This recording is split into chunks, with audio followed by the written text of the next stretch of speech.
దీంట్లో కూడా 2 ఆన్సర్స్ అండి. ఒకటేమో ఒక నెంబర్ ఏదైతే local help line number, India help line number ఏదైతే ఆన్‌లైన్‌లో ఉందో అది కాకుండా తెలుగు ప్రజల కోసం ఒక లోకల్ హెల్ప్ లైన్ నెంబర్ పెట్టామండి.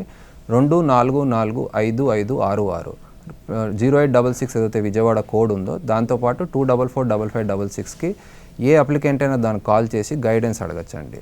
రెండోది మొట్టమొదటిగా మనం అనుకున్నట్టు రీజనల్ పాస్‌పోర్ట్ ఆఫీస్ విజయవాడకు రావడం వల్ల బిగ్గెస్ట్ మెసేజ్ అండ్ ఇంపార్టెన్స్ ఏంటంటే ఎవరైతే మన అప్లికెంట్స్ ఉన్నారో వీళ్ళందరూ ఈ ఆఫీస్కి ఎంక్వైరీకి కానీ మీరు అన్నట్టు ఇంతకుముందు క్రిమినల్ కేసెస్ కానీ లీగల్ కేసెస్ కానీ అది కాక ఏదైనా డేట్ ఆఫ్ బర్త్ డాక్యుమెంట్స్లో ఉన్న ఇష్యూస్ కానీ ఏ ఇష్యూకి సంబంధించిన గైడెన్స్ కానీ ప్రాసెస్ సంబంధించింది ఇప్పుడు ఇలాంటి అప్లికెంట్స్ అందరూ రీజనల్ పాస్‌పోర్ట్ ఆఫీస్ ఏదైతే administrative office cum policy sections చూసుకుంటుందో ఆ ఆఫీస్కి వచ్చి గైడెన్స్ తీసుకుని ఆ ప్రొసీజర్ని ఏదైతే మనం పాస్‌పోర్ట్ సేవా కేంద్రాల్లో చేయలేకపోతున్నామో అవి వాళ్ళకి ఉపయోగపడుతుందండి.